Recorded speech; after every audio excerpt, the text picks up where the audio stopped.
এই নবীকে আমরা ভালোবাসতে রাজি আছি কিনা নাই? হাজারো ব্যথা বেদনার পরে ফিরে আসনি তুমি আপন ঘরে, দিনের আলোকে ছড়িয়ে দিতে চলে গেলে মদিনা মক্কা হতে। হে রাসূল তোমাকে ভুলি আমি কেমন করে, হে রাসূল তোমাকে ভুলি আমি কেমন করে। খেয়ে না খেয়ে দিন প্রচারের তরে নিজেকে দিয়ে বিলিয়ে, তাই ফেরে কাফেরেরা চিনল না সে আলো, দুষ্ট ছেলেদের পিছু দিল লিলিয়ে।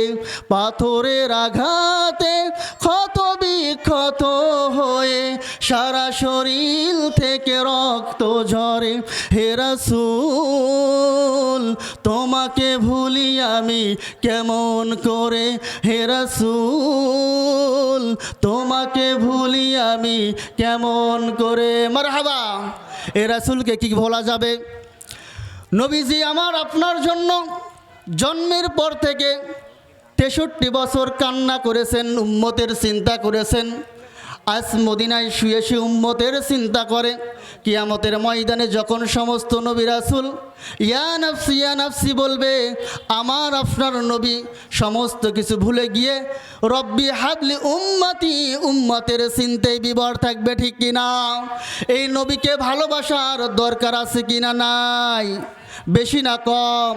আমরা যারা নবীকে ভালোবাসি দুহাত আল্লাহকে দেখে দেয়, লিল্লাহে তাকবীর, লিল্লাহে তাকবীর। নবীজির দুশমনেরা হুঁশিয়ার, সাবধান, বিশ্ব নবীর অপমানকে আমরা কখনো মেনে নেব না, ঠিক কিনা?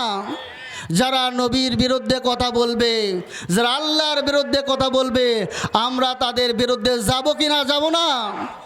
কারণ আমরা দেখেছি অনেক মুসলমান নামধারী কিন্তু নবীকে নিয়ে কটূক্তি করে, ঠিক কিনা? আল্লাহর বিরোধিতা করে। আল্লাহর জমিনে আল্লাহর বিরুদ্ধে যারা কথা বলবে, আমরা আল্লাহর সৈনিক হয়ে তাদের বিরুদ্ধে লড়ব, ঠিক কিনা? যদি আমাদের জীবন যায় যাবে, কারণ আমাদের জীবনের বিনিময়ে আল্লাহ তাআলা কি দান করবেন? জান্নাত। আমরা সেই জান্নাত চাই, ঠিক কিনা? সম্মানিত মুআজ্জাজ মুহতারাম মুসলমান বন্ধুরা রে আমার, আল্লাহকে খুশি করলে, প্রশংসা করলে আল্লাহ খুশি হয়ে যায়। নবীর প্রশংসা, নবীর ওপর দরুদ ও সালাম পেশ করলে নবী রাজি হয়ে যায়। আমরা উম্মত হিসাবে, আল্লাহর গোলাম হিসাবে আল্লাহকে খুশি করতে চাই আর নবীকে রাজি করতে চাই। এই জন্য আল্লাহ তাআলার এই ইসলাম